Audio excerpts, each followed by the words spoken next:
이자 장사로 올 1분기 역대급 실적을 낸 금융지주사들이 잇따라 주주 환원책을 내놓고 있습니다. 증권사들이 올 1분기 부진한 실적으로 금융사와 희비가 교체되고 있는 가운데 향후 주가 전망도 어둡다는 분석입니다.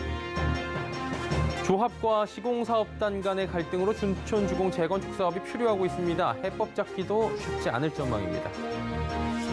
포스코 인터내셔널이 글로벌 공급망 위기를 기회로 만들어내며 올 1분기 역대 최대 실적을 거둬냈습니다. 센 경제 라이브 출발합니다.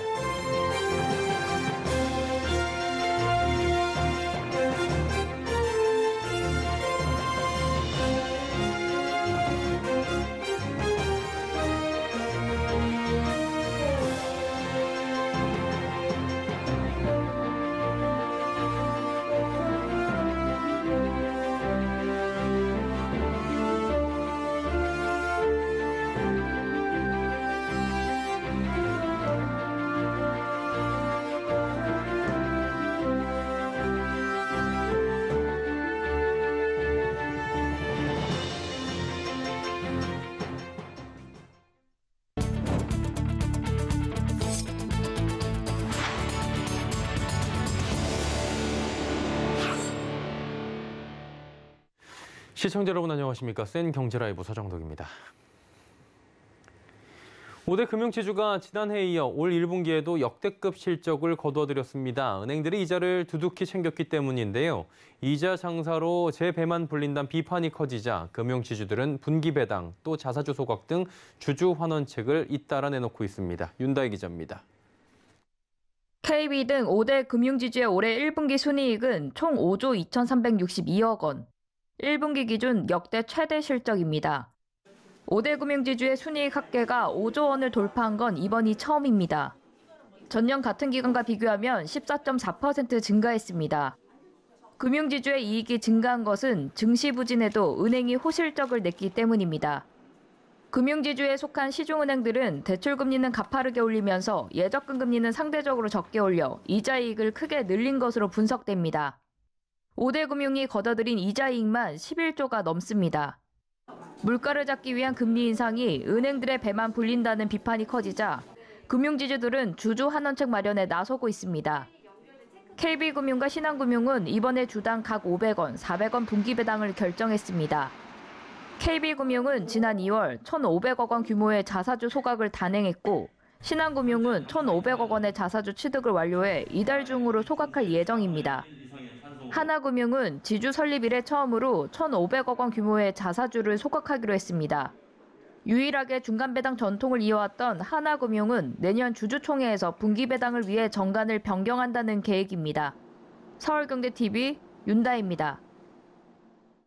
증권사들이 1분기 부진한 성적표를 내놓고 있습니다. 증시 하락에 거래 대금이 줄어들며 직격탄을 맞은 모습인데요. 향후 주가 전망에도 먹구름이 낀 모습입니다. 김혜영 기자입니다. 증권사들의 1분기 실적 부진이 두드러지고 있습니다. 유동성 잔치가 끝나며 실적이 반토막 난 겁니다. NH투자증권의 단기 순이익은 1,023억 원으로 1년 전과 비교해 60%나 감소했습니다. KB증권과 신한금융투자의 단기 순이익도 각각 47%, 37% 줄었습니다. 실적 발표를 앞둔 증권사들의 사정도 마찬가지입니다. 미래에셋증권의 단기순이익 추정치는 24% 감소한 2,198억 원, 삼성증권과 키움증권의 단기순이익도 각각 46%, 37% 줄어들 것으로 전망됩니다. 국내외 금리 상승과 미국의 공격적인 긴축, 러시아의 우크라이나 침공에 따른 지정학적 리스크까지 대내외 불확실성이 커지며 투자 심리가 크게 위축된 영향입니다. 실제 주식 거래 대금이 쪼그라들며 증권사들의 위탁 수수료 등 관련 수익도 크게 줄었습니다. 1분기 국내 주식 거래 대금은 19조 7,739억 원으로 1년 전과 비교해 40.7% 급감했습니다. 최근 금리가 가파르게 상승하면서 채권 가격이 하락하고 채권 운용 손실이 발생하는 점도 치명적입니다. 증권가의 주가 눈높이도 낮아지고 있습니다. KB증권은 키움증권의 목표가를 14만 원으로 8.5% 하향했고 SK증권은 NH투자증권의 목표 주가를 16,000원에서 14,000원으로 낮췄습니다. 향후 전망도 불투명합니다. 메리츠증권은 금리 상승과 유동성 회수, 스태그플레이션 우려 속 거래 대금이 늘지 않는 이상 본격적인 투자 심리 회복을 기대하기는 요원하다고 설명했습니다. 유안타증권도 2분기 거래 대금 회복세가 어려울 것으로 보이고 긴축 기조가 한동안 지속될 것으로 보이는 만큼 1분기보다 2분기가 더 어려운 상황이 계속될 수 있다고 내다봤습니다. 한편 지난해 증시 호황의 역대급 실적 행진을 등에 업고 연임에 성공한 증권사 CEO들의 긴장감도 높아지며 위기 극복 해법이 주목됩니다. 서울경제TV 김혜영입니다. 올해 국내 증시에서 개인 투자자들이 주식과 증권 상품을 24조 원어치나 사들였는데 대부분 손실을 보고 있는 것으로 나타납니다. 한국거래소에 따르면 올 들어 개인은 지난 22일 기준 유가증권 시장에서 16조 3,295억 원, 코스닥 시장에서 4조 4,729억 원어치를 각각 순매수한 바 있습니다. 여기에 상장 지수 상품 매매 금액까지 합치게 되면 순매수 규모는 24조 3,300억 원에 이릅니다. 반면 같은 기간 외국인은 10조 8,300억 원을 순매도했습니다. 문제는 개인 투자자들이 매수한 종목들이 줄줄이 손실을 내고 있다는 겁니다. 개인이 올해 10조 원 가까이 순매수한 삼성전자 주가는 14.43% 내렸습니다. 또 개인이 올해 1조 7천억 원어치를 사들인 네이버의 주가는 20.74%를, 1조 4천억 원치를 매수한 카카오의 주가도 18.22% 내린 것으로 나타납니다. 둔촌 주공 재건축 공사 현장이 멈춘 지 11일째가 됐습니다. 조합과 시공사업단 이 양측이 접점을 찾지 못하고 사태가 장기 표류할 경우에 자칫 제2의 트리마제 사태가 될 수 있다는 우려까지 나옵니다. 서청석 기자입니다. 둔촌 주공 재건축 조합이 시공사 교체를 강행할지 관심이 쏠리고 있습니다.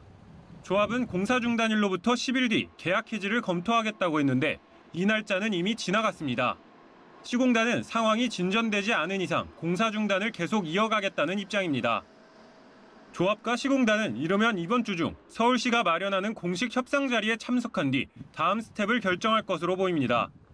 만약 이 자리에서조차 입장차가 좁혀지지 않을 경우 조합이 예고한 계약 해지가 현실화할 가능성이 있습니다.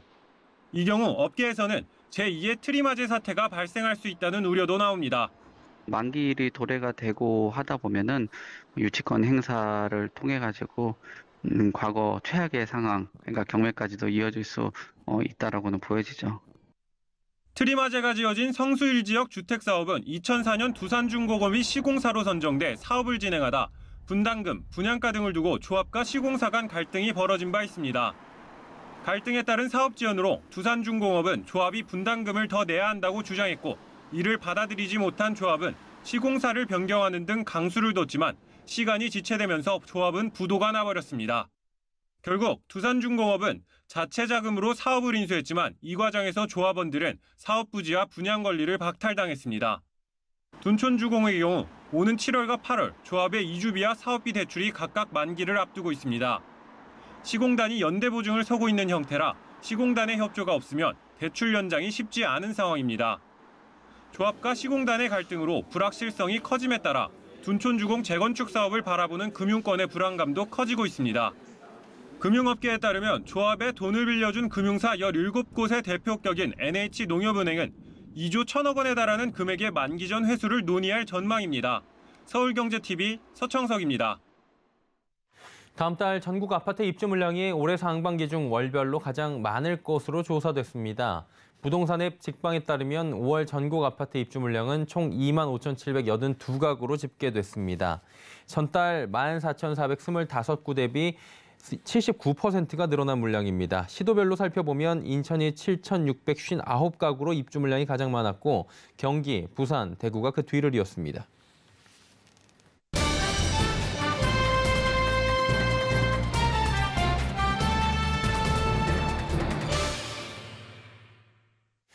최근 미 연준의 자이언트 스텝 우려, 또 러시아 우크라이나 사태 장기화로 인해 4월 국내 증시가 부진한 흐름을 이은 바가 있었습니다. 기업들의 실적 발표 시즌 맞아서 5월에는 좀 반등이 나올 수 있을지 5월 증시 전망 살펴보도록 하겠습니다. 증권부의 최민정 기자 연결돼 있습니다. 최 기자 나와 있습니까? 네, 안녕하세요. 예, 4월은 이래저래 증시가 좀 부진했었는데요. 먼저 짚어주시죠. 네, 맞습니다. 4월 국내 증시는 오늘과 3월 31일 종가와 비교해 코스피와 코스닥이 각각 3.65%, 4.73% 하락했습니다.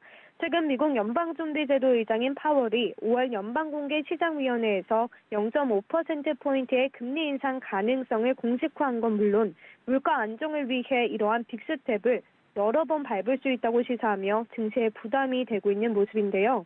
이 외에도 IMF의 글로벌 경제 성장률 하향 조정과 러시아와 우크라이나 전쟁에 따른 인플레이션 및 중국 코로나19 확산으로 인한 봉쇄가 하향 조정 요인으로 작용했습니다. 특히나 연준의 빅스텝을 넘어선 0.75% 금리 인상, 이른바 자이언트 스텝 가능성까지 제기되며 국내 증시가 오늘도 약세를 보였습니다. 오늘 코스피는 1.76% 하락한 2657.13포인트의 거래를 마쳤고요. 코스닥 역시 2.49% 하락한 899.84포인트의 장을 마감했습니다. 증시가 이렇게 부진해도 이 와중에 강세를 보이는 업종이 있었을 텐데 어떤 업종이 좀 선방했습니까? 네, 조선업의 수익이 눈에 띄는데요. 조선업은 4월 들어서 거의 8%의 수익을 기록했습니다.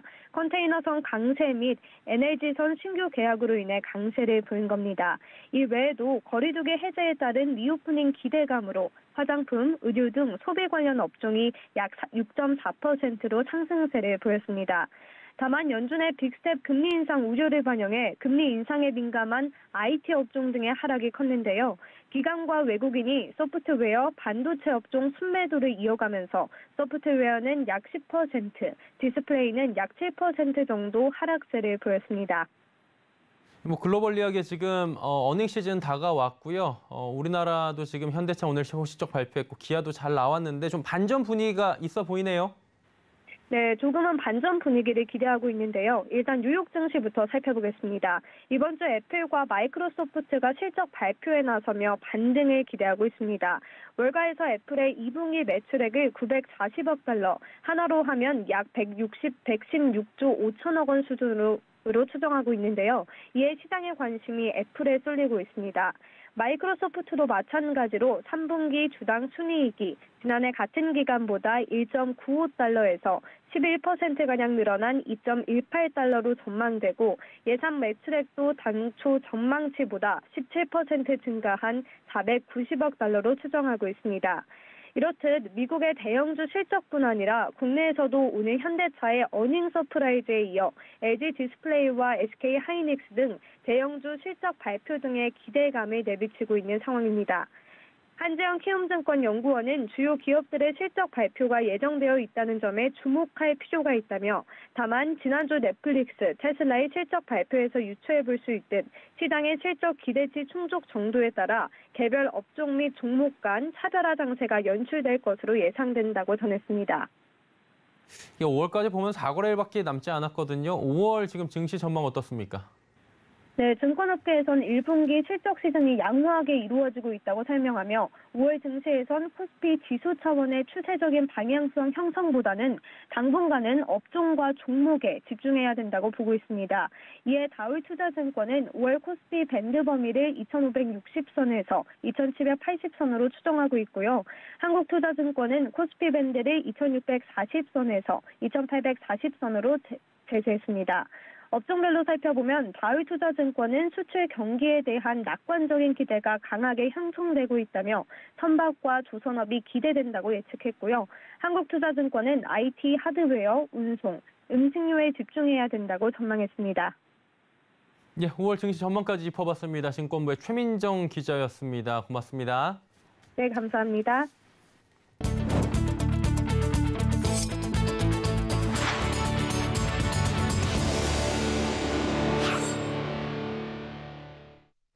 포스코 인터내셔널이 올 1분기 사상 최대 실적을 냈습니다. 글로벌 공급망 위기와 스태그플레이션 우려 등의 악재 속에서 만들어낸 성과라 의미가 더하는데요. 장민성 기자입니다. 포스코 인터내셔널이 지난 1분기 역대 최대 실적을 달성했습니다. 포스코 인터내셔널은 연결 기준 1분기 영업이익이 2,160억 원으로 작년 동기 대비 70.2% 증가했습니다. 매출은 9조 9,123억 원으로 작년 동기 대비 39.9% 증가했고 순이익은 1,631억 원으로 75.7% 늘었습니다. 매출과 영업이익, 순이익 모두 분기 기준 사상 최대 규모입니다. 이 같은 호실적은 철강, 에너지, 투자 분야의 상호 보완적인 포트폴리오 기반 위에서 선제적으로 리스크를 관리한 결과로 분석됩니다. 특히 트레이딩 사업의 영업이익은 1,127억 원으로 작년 동기 대비 70% 증가했습니다. 물류난과 중국 상하이 봉쇄 등으로 글로벌 공급망이 불안정한 상황에서도 수출과 판매를 확대하고 철강 원료 트레이딩이 호조를 보인 덕분입니다. 에너지 사업도 판매가 상승에 힘입어 영업이익이 94% 급증한 429억 원을 기록했습니다. 최근 에너지 가격 상승분이 반영이 되었고 저희가 인도네시아에 투자한 팜오일 사업이 아주 좋은 성과를 냈기 때문입니다. 최근에 인수가 완료된 세넥스 에너지 실적도 추가로 반영이 될 것이고 미얀마 가스존도 가격이 계속 오르는 추세이기 때문에 좋은 실적을 기대하고 있습니다. 포스코 인터내셔널은 올해도 실적 성장세를 이어나가기 위해 기존 사업의 성과 창출을 가속화하는 한편 친환경 분야 등 미래 사업 개발에 집중해 사업 포트폴리오를 더욱 다각화한다는 계획입니다. 철강 사업에서는 그룹사 수출 채널 통합과 철강 이커머스 사업 등을 통해 상권 확대에 나서는 동시에 글로벌 탄소 중립 기조에 따라 철스크랩 조달 체계 안정화를 추진할 예정입니다. 또한 지난달 인수를 마무리한 호주 시넥스 에너지의 가스 생산량 증대 및 최적화와 함께 식량 분야의 매출과 이익 확대를 추진한다는 방침입니다. 서울경제TV 장민선입니다. 현대차가 올 1분기 차량용 반도체 품귀 현상의 더딘 회복과 러시아와 우크라이나의 침공 사태, 또 원자재값 고공행진 등의 위기 속에서도 호실적을 기록했습니다. 현대차는 연결 기준 올해 1분기 영업이익이 1조 9,289억 원으로 잠정 집계됐다고 공시했습니다. 이번 1분기 영업이익은 2014년 2분기 이후 7년 9개월 만에 최대치입니다. 고급 브랜드 제네시스와 SUV 등 고부가가치 차량을 많이 판 데다 우호적 환율 효과에 힘입은 결과로 분석됩니다. 한편 기아는 같은 날 올해 1분기 영업이익이 지난해 같은 기간보다 49.2% 증가한 1조 6,065억 원으로 집계됐다 공시했습니다. 거리두기 해제 이후 첫 주말이었습니다. 123층 롯데월드타워를 걸어서 오르는 수직 마라톤 대회가 열렸다고 하는데요. 3년 만에 열린 행사에 800명이 참가해 도전을 통한 극복의 메시지를 전했다고 합니다. 문다희 기자입니다. 3, 2, 1, 출발! 흰 티를 입고 출발선에 선 참가자들이 123층 결승선을 향해 계단을 오릅니다. 지난 23일 롯데월드타워에서 열린 수직 마라톤 대회 2022 스카이런. 롯데월드타워 123층 계단 2,917개를 오르는 대회로 지난 2017년 처음 열렸습니다. 이날 대회는 코로나19 감염 예방을 위해 경쟁 방식이 아닌 한 명씩 출발하는 레이스로 진행됐습니다. 거리두기 해제 이후 첫 주말이자 오랜만에 열린 오프라인 대회엔 800명이 참가해 열기를 더했습니다. 참가자들은 빠르면 30분, 평균적으로 1시간 만에 결승선을 통과했습니다. 시간 오늘 끝나고 재봤더니 37분 대 나왔어요. 코로나 때문에 몇 년간 하지 못하다가 이렇게 진행하게 돼서 무척 상쾌하고 또 이 대회를 통해서 기부에 동참하게 돼서 무척 기쁘게 생각하고 있습니다. 이번 대회는 보행에 어려움을 겪는 환아들이 함께 참여하며 의미를 더했습니다. 저희가 보아스 병원 어린이병원에서 로봇 보행 치료를 하고 있는데요. 롯데재단에서 병원에 기부하는 거를 알게 돼가지고 여기 자선사업으로 이렇게 행사한다는 걸 저희도 듣게 돼가지고 저희도 한번 참가해보고 싶고. 참가비 전액은 롯데의료재단 보바스 어린이의원에서 치료 중인 환아들의 재활치료 프로그램에 사용될 예정입니다. 코로나19로 인해 3년 만에 열린 이번 행사, 희망찬 도전, 새로운 출발이라는 테마로 참가자들과 환아들에게 도전을 통한 극복 메시지를 전했습니다. 서울경제TV 문다입니다. 삼성전자가 인천 파라다이스 시티 호텔에 베스포크 와인 냉장고 인피니트 라인과 베스포크 큐브 에어 체험 공간을 선보입니다. 호텔 로비에 베스포크 와인 냉장고 인피니트 라인을 비치해 와인 구매 고객들에게 최적의 상태로 보관된 와인을 제공한다는 계획입니다. 베스포크 와인 냉장고 인피니트 라인은 최대 101병까지 보관 가능한 수납 공간과 고급스러운 디자인을 갖췄습니다. 간단한 터치나 스마트 싱스를 통한 음성 명령으로 냉장고 문을 열 수도 있습니다. 비스포크 큐브 에어에는 비스포크 AI 플러스 청정 기능이 적용됐는데요. 이 전원이 꺼져 있어도 10분마다 실내외 공기질을 분석, 학습하고 오염도를 예측해 스스로 실내 공기를 청정하게 관리합니다. LG전자가 오는 27일 휘센타워 디럭스, 휘센타워 히트, 휘센 듀얼 히트 등 에어컨 신제품 22종을 추가 출시합니다. 휘센타워 디럭스와 히트는 휘센타워 에어컨의 디자인을 계승하며 부가 기능을 선택적으로 적용한 제품입니다. 두 제품에는 열 교환기 세척과 AI 건조, 향균 극세 필터 등이 적용됐습니다.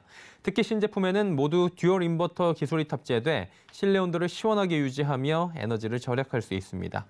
LG전자는 휘센타워부터 듀얼, 위넌, 칸, 벽걸이 등 에어컨 전 제품군에 집안 내부와 조화를 이루는 오브제 컬렉션 컬러를 적용했습니다.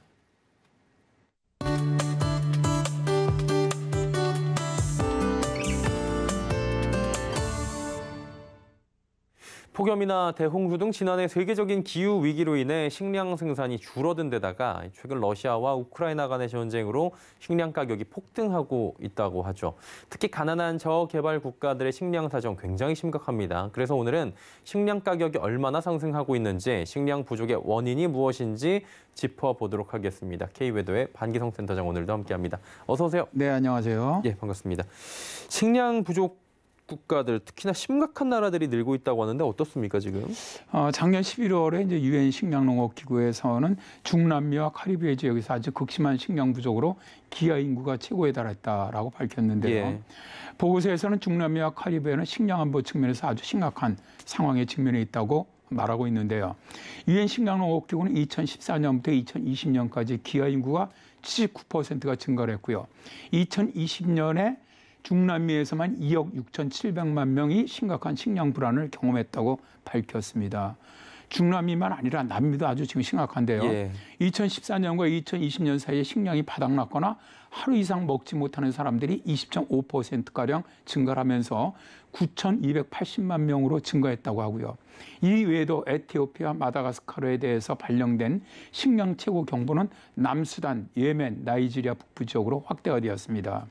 아시아 지역에서는 이제 시리아와 아프가니스탄이 지속적인 가뭄과 분쟁으로 인해서 식량 불안이 더욱 심각해지고 있다고 합니다. 예, 이거 한두 국가가 아니고 지금 심각해지고 있다. 그리고 살펴보니까 굉장히 경제적으로 좀 어려운 국가들이, GDP가 낮은 국가들이 굉장히 많아요. 그러다 보니까 식량 수입할 여력도 안 될 것 같다라는 생각 드는데, 식량 가격이 그렇다면 지금 어느 정도로 오르고 있는 겁니까? 유엔 식량농업기구가 가장 최근에 발표했죠. 예. 이제 이번 달, 그러니까 4월 8일에 예. 식품 가격 지수를 발표를 했는데요. 지난달 식량 가격이 사상 최고치로 올랐습니다. 그림을 보시면 빨간색이 올해 식량 가격 지수가 상승하고 있는 모습인데요. 예. 3월 평균이 159.3포인트로 올해 2월보다 17.9%포인트가 상승을 했습니다. 예.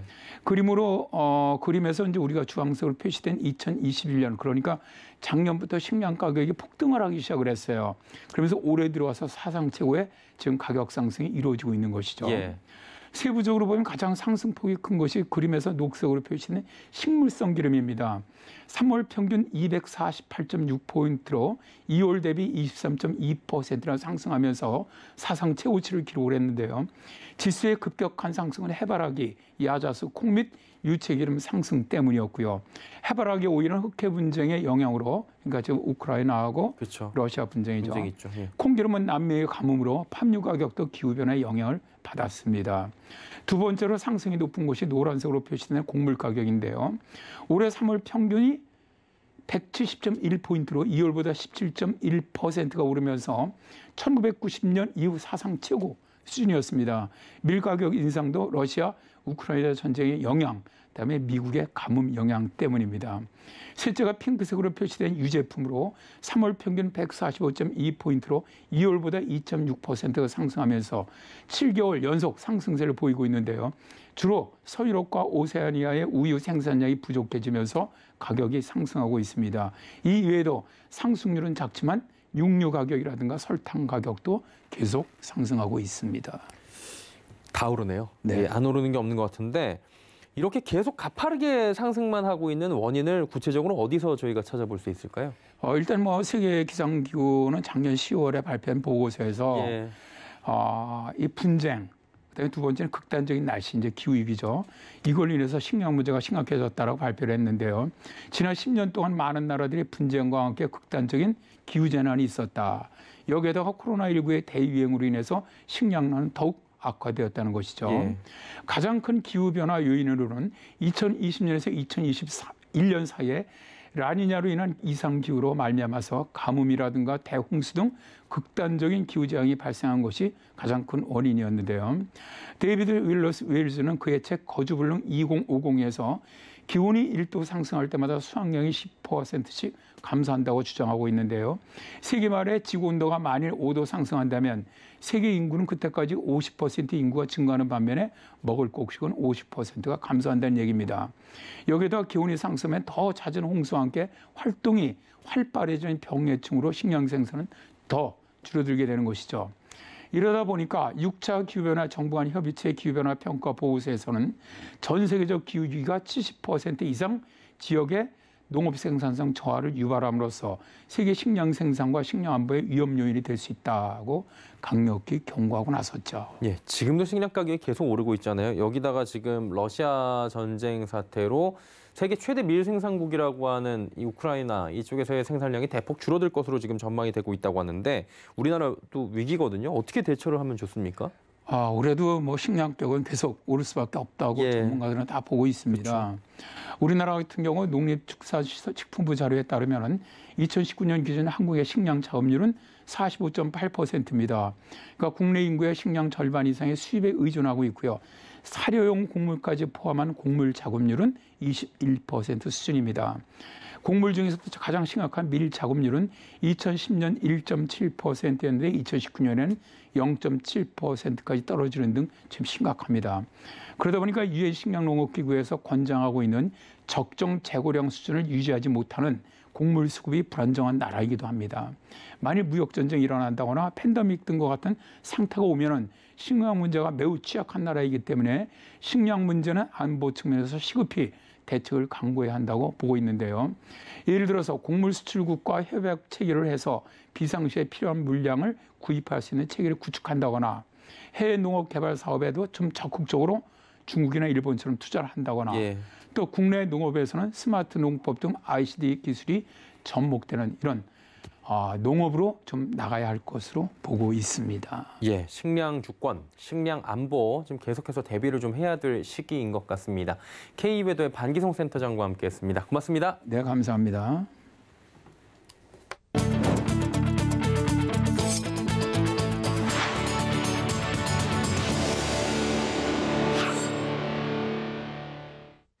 수엔 경제라이브 저희가 준비한 소식은 여기까지입니다. 편안한 친족 시간 보내시길 바랍니다. 고맙습니다.